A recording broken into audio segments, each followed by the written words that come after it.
Ya, assalamualaikum warahmatullahi wabarakatuh.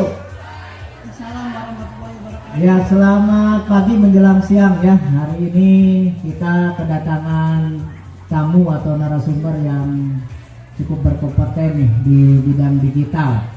Nanti kita akan mengadakan ya obrolan-obrolan yang cukup ringan tapi berat. Ya, cukup ringan tapi berat, bingung ya. Oke, sebelum kita ngobrol-ngobrol dengan narasumber, saya akan perkenalkan diri dulu narasumber kita yang datang hari ini, yaitu yang bernama Ibu Yuyun Yuniarti ya, yang beralamat di Jalan Perintis Kemerdekaan nomor 91 Cibadak, Sukabumi 43351, dan beliau dilahirkan pada bulan Juni tanggal 21. Tahunnya jangan ya, nanti ketahuan umurnya. Kemudian untuk status sudah menikah, kemudian untuk agamanya itu agama Islam dan bernegara Indonesia. Kemudian beliau sudah menempuh pendidikan yang pertama di S1 ya, S1 sarjana teknik ya, sarjana teknik. Oke, kemudian sarjana teknik di ISTM Jakarta. Kemudian beliau mengambil akta 4-nya di Ibnu Khaldun University di Bogor, dan mengambil S2-nya, masternya yaitu di Pasundan, di Universitas Pasundan Bandung, jurusan pendidikan matematika. Dan beliau juga sudah berpengalaman mengajar di Jakarta di SMA privat teacher ya, matematika, keren. Kemudian SMK Teknologi Plus Pajajaran Sukabumi juga matematika, SMA Islam Baitul Hikmah juga matematika, SMK 89 Nagrak juga matematika. Kemudian SMP Negeri Luar Biasa Handayani Cibadak, ini sebagai apa nih? Wow, guru magang ya. Oke, mudah-mudahan tidak dipanggang ya gurunya. Kemudian yang terakhir di SMP Negeri 3 Cibadak juga sebagai guru matematika.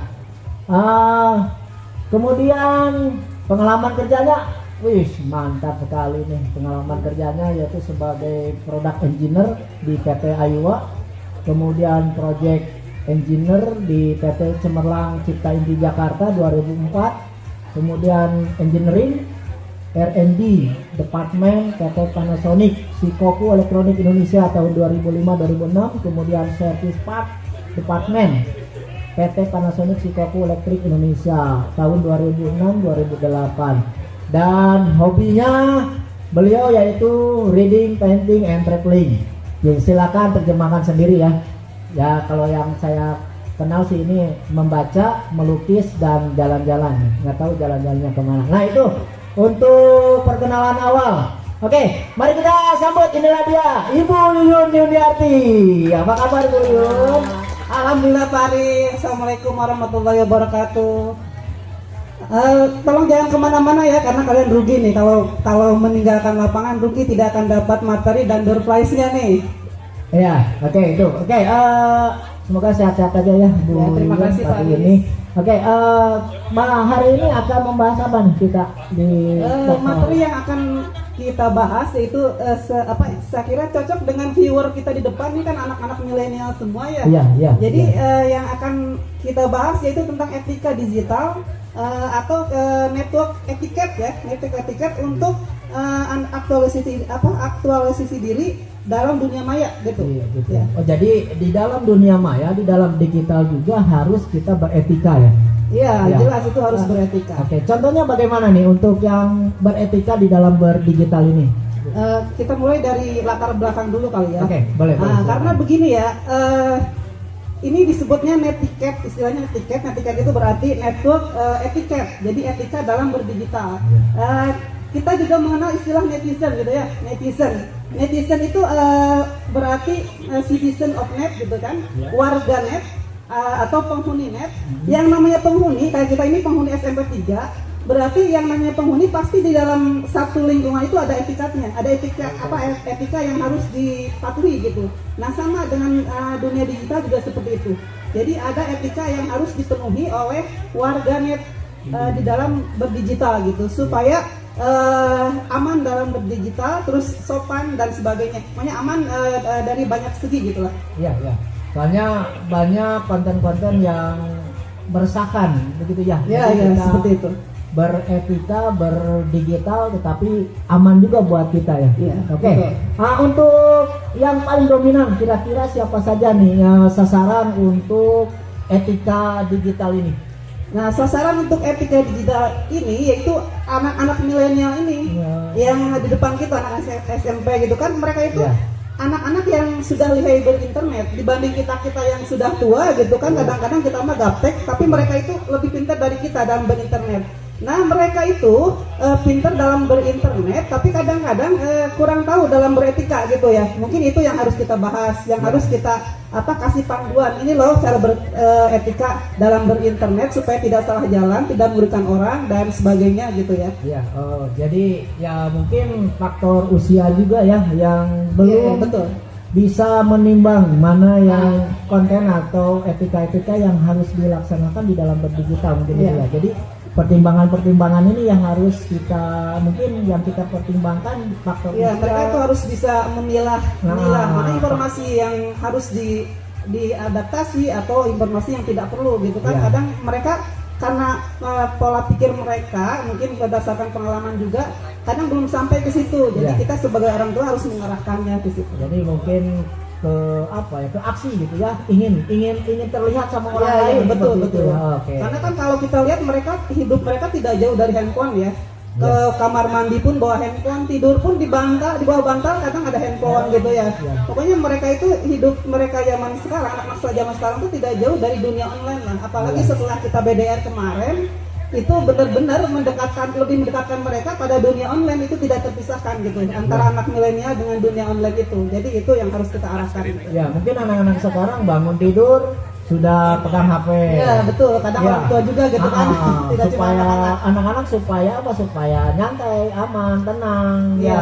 Jadi nggak meresah tidak mengacaukan Ya, kerja tidak orang tua mungkin seperti ya, jadi. kadang-kadang orang tua juga salah ya. Iya. Misalnya supaya anaknya anteng dikasih aja handphone, padahal umurnya secara umur belum sesuai gitu ya. Ya, Nah, itu makanya juga itu. salah orang tua juga ya. Iya, makanya kita harus pintar-pintar menyaring channel-channel YouTube juga. Ya, Jadi itu. jangan sampai anak-anak kita menonton channel-channel yang tidak senonoh atau Nah, itu salah satunya belum- yang di filter gitu kan. Iya, Klasifikasi. seperti itu. Oke. Nah, kemudian di dalam media digital ini mungkin banyak mempengaruhi pembentukan karakter-karakter Iya. penikmatnya mungkin. Ini bagaimana menurut Ibu Yuyun? Masyarakat seperti apa sih Betul, yang betul membentuk sekali Paris. Jadi karakter ini? banyak sekali kita bukan anak-anak, bukan kita juga sama ya. Kadang kita kena pengaruh kayak misalkan kita yang tidak biasanya tidak suka belanja online, tiba-tiba jadi bisa belanja online gitu kan, itu juga pengaruh berarti Ya. mempengaruhi gaya hidup seseorang ya gitu kan. Nah, terutama yang kena pengaruh itu yaitu orang-orang yang tidak bisa memilah informasi tadi. Jadi tidak tahu itu tuh pantas atau tidak, benar atau tidak, itu kan akan mempengaruhi karakter seseorang gitu. Tapi kalau orang yang sudah punya filter itu tidak akan terpengaruh gitu. Iya. Jadi di sini mungkin ada karakter yang positif, ada karakter yang negatif. Iya. Ya, mungkin karakter yang positifnya kita bisa melakukan usaha Ya, melalui bisa buat bisnis gitu ya. bisnis gitu ya, atau UMKM dengan menciptakan apa gitu ya, kreativitas Iya, betul, seperti betul. di channel kita mungkin di Nah, ini SMK salah satunya juga. ya yang kita lakukan Iya. adalah etiket positif ya, Positif, etiket ya. positif. Nah, di sini karena kita sedang bicara etiket, berarti etiket itu ada dua ya. Ya, Ada ya. etiket positif dan ada etiket negatif. Nah, etiket positif itu berarti kita itu memberi komentar sesuatu yang baik atau mendownload sesuatu konten yang tidak dilarang, itu positif. Iya. Itu menjadikan internet itu sesuatu yang gak positif. Tapi kalau etiket yang tidak baik itu kayak begini, cyber kayak plagiarism gitu ya, menjiplakan Iya. gitu, terus cyberbullying gitu kan, Iya. membuli dalam cyber, nah itu termasuk negatif kayak begitu. Iya. Ya. Terus di dalam etiket juga, nah perlu kalian ketahui nih, nanti siapa tahu ini ada di dalam kuis ya, tolong disimak. Jadi ada 10 etika yang harus kalian pahami dalam berinternet, gitu ya. Ini Ibu bacakan etikanya dan semoga kalian simak nih, nanti bisa jadi ada di kuis yang acara terakhir yang akan Pak Risnandar bawakan. Jadi yang pertama, kita harus ingat keberadaan orang lain. Jadi ketika kita memposting sesuatu, kita itu ingat loh, tidak sendirian. Kamu memposting foto misalkan di Facebook atau Instagram, pasti akan dilihat banyak orang, ya. Bukan kamu sendirian yang akan lihat, tapi orang lain akan banyak lihat juga. Misalkan foto yang tidak senonoh gitu diposting, nah itu akan dilihat banyak orang. Kita harus berpikir dulu, apakah yang akan kita posting itu benar atau tidak gitu ya. Jadi kita harus memikirkan bahwa orang lain itu ada. Kemudian berpikir dulu sebelum berkomentar. Yang kedua, berpikir dulu sebelum yang berkomentar gitu ya. Terus yang ketiga, gunakan bahasa yang sopan dan santun. Jadi kita berkomentar itu harus menggunakan bahasa yang sopan dan santun gitu ya. Jangan asal jeplak, nah itu tidak boleh begitu. Ibu yakin kalau anak SMP 3 tidak seperti itu ya. Kemudian yang keempat, menjadi pembawa dalam diskusi yang sehat. Nih seperti Ibu sama Pak Risnandar ini sedang berdiskusi. Nah Pak Risnandar itu pembawa diskusi. Nah Pak Risnandar harus menjadi pembawa diskusi yang sehat. Gitu contohnya ya. Kemudian jangan menyalahgunakan kekuasaan. Jadi mentang-mentang sedang berkuasa terus bikin memposting yang tidak-tidak, gitu tidak boleh. Kemudian hormati waktu dan language orang lain. Kemudian bagilah ilmu dan keahlian dan hormati privasi orang lain. Kemudian maafkan jika orang lain bersalah. Jadi jangan mudah tersinggung. Kalian tersinggung dengan postingan orang gitu. Kalau postingan cuma yang seperti itu, misalkan kalian merasa menyindir, merasa tersindir, itu maafkan saja gitu ya. Kemudian yang terakhir, taat pada standar perilaku online yang sama kita jalani dalam kehidupan kita. Jadi kita harus taat pada peraturan, intinya gitu. Ya. Itu yang 10-nya. Jadi intinya ya kita harus selalu menekankan tentang kedisiplinan. Ya, betul. Kita ingin aman, kita ingin nyaman, kita juga harus disiplin di dalam. Jadi kalau kita ingin aman, kita harus memberi rasa nyaman kepada orang lain gitu ya. Jangan kita ingin dimengerti tapi kita tidak mengerti orang lain gitu kan intinya. Betul. Nah ini pertanyaan yang paling penting nih. Iya, aduh ini yang paling, saya rasa mungkin yang paling rentan. Kenapa nih anak-anak dan remaja ini paling rentan untuk terpengaruh dengan informasi di media digital ini? Nah, ini kan anak-anak seperti apa sih yang rentan terhadap?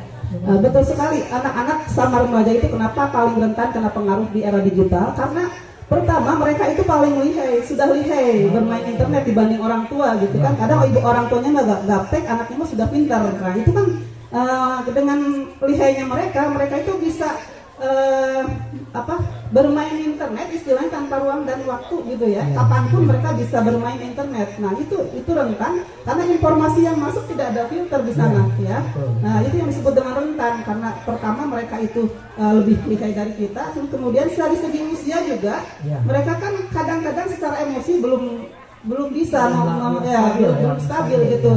Kalau misalnya ada postingan ini, makanya banyak mereka yang jadi follower TikTok seseorang gitu kan, padahal itu kok yang diikutinya itu tidak secara perilaku juga tidak baik itu, tapi mereka jadi followernya itu rentan kan buat mereka itu karena faktor usia juga di situ. Mungkin rasa keingintahuannya masih rasa keingintahuannya tinggi, kemudian keegoannya kritis juga, mereka kritis juga. Oke, seperti itu. Nah, kira-kira apa nih pesan-pesan untuk remaja di Indonesia atau remaja SMP atau murid SMP Negeri Daci Badak ini untuk disiplin di dalam bermedia atau berdigital? Bagaimana ini? Ya, pesannya silakan bermedia gitu ya, tetapi kita harus tahu batasan itu aja.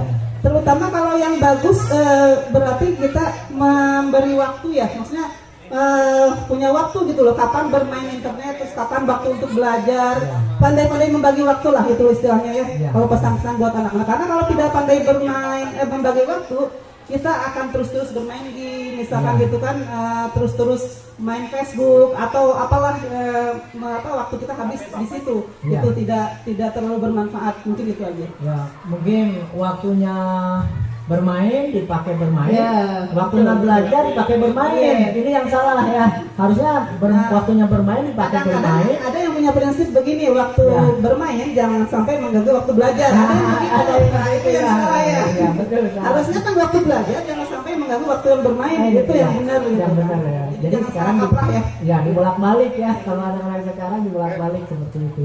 Ya, oke. Ini pembicaraan ini cukup menarik nih, obrolan ini sebenarnya, cuman ya karena terbatas oleh waktu, mohon maaf nih Bu Yuyun. Yes. Ya, jadi sebenarnya saya menarik, masih banyak nih pertanyaan-pertanyaan yang ingin saya utarakan tentang etika digital ini, karena ya situasi sekarang Ya, sangat penting ya. sangat penting sekali untuk Sesuai. diketahui oleh anak-anak dan remaja Ya. sekarang ini. Oke.